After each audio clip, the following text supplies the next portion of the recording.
बेमौसमी बारिश किसानों के लिए आफत बन गई है। उत्तर भारत में मौसम के बदले मिजाज ने किसानों के चेहरे मुरझा दिए हैं। पंजाब में बारिश और ओलावृष्टि की मार फसलों पर पड़ी है। गेहूं, सरसों समेत रबी की कई फसलों को बड़े पैमाने पर नुकसान हुआ। परेशान किसान अब सरकार से मुआवजे की मांग कर रहे हैं। ਸਾਡੀ ਇਹ ਸਰਕਾਰ ਨੂੰ ਬੇਨਤੀ ਹੈਗੀ ਵੀ ਸਾਨੂੰ ਮੁਆਵਜ਼ਾ ਦਿੱਤਾ ਜਾਵੇ। ਸਾਡਾ ਹਾਲ ਆ ਕੇ ਦੇਖਿਆ ਜਾਵੇ। ਉਰੇ ਬਹੁਤ ਹੀ ਜ਼ਿਆਦਾ ਨੁਕਸਾਨ ਹੋਇਆ ਹੈਗਾ।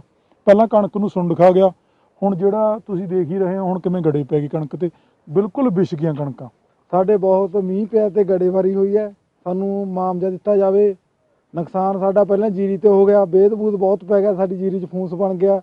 ਸਾਨੂੰ ਵੱਧ ਤੋਂ ਵੱਧ ਸਰਕਾਰ ਮਦਦ ਕਰੇ। ਕੈਪਟਨ ਸਰਕਾਰ ਨੂੰ ਇਹੀ ਬੇਨਤੀ ਹੈ। ਬਹੁਤ ਗੜਾਮਾਰੀ ਬਹੁਤ ਜ਼ਿਆਦਾ ਹੋਈ ਹੈ ਵੀ ਸਾਡੇ ਸਾਰੇ ਵੀ ਇਲਾਕੇ 'ਚ ਬੁਰਾ ਹਾਲ ਕਰ ਦਿੱਤਾ ਹੈ। ਕਿਸੇ ਵੀ ਜ਼ਿਮੀਂਦਾਰ ਕੋਲ ਹਰਾ नहीं रहा, ਅਸੀਂ ਹਰਾ ਵੀ ਮੰਗਣਾ ਸਾਨੂੰ ਇਥੋਂ ਮੁਸ਼ਕਲ ਹੋ ਜਾਏਗਾ। ਡੰਗਰਾਂ ਨੂੰ ਕੀ ਪਾ ਸਕਦੇ ਹਾਂ।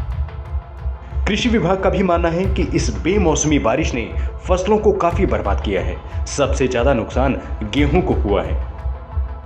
ਭਾਰੀ ਮੀਂਹ ਅਤੇ ਗੜੇਮਾਰੀ ਹੋਈ ਆ, ਜਿਸ ਕਾਰਨ ਲਹਿਰਾ ਗਾਗਾ ਬਲਾਕ ਦੇ 20 ਤੋਂ 25 ਪਿੰਡ ਇਸ ਭਾਰੀ ਬਾਰਿਸ਼ ਅਤੇ ਗੜੇਮਾਰੀ ਦੇ ਪ੍ਰਭਾਵ ਹੇਠ ਆਏ ਨੇ।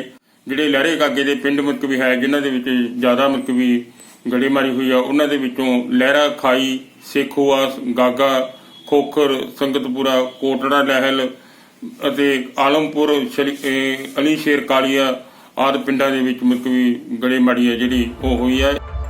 पंजाब के कई जिलों में भारी बारिश और ओलों ने किसानों की होली को फीका कर दिया है।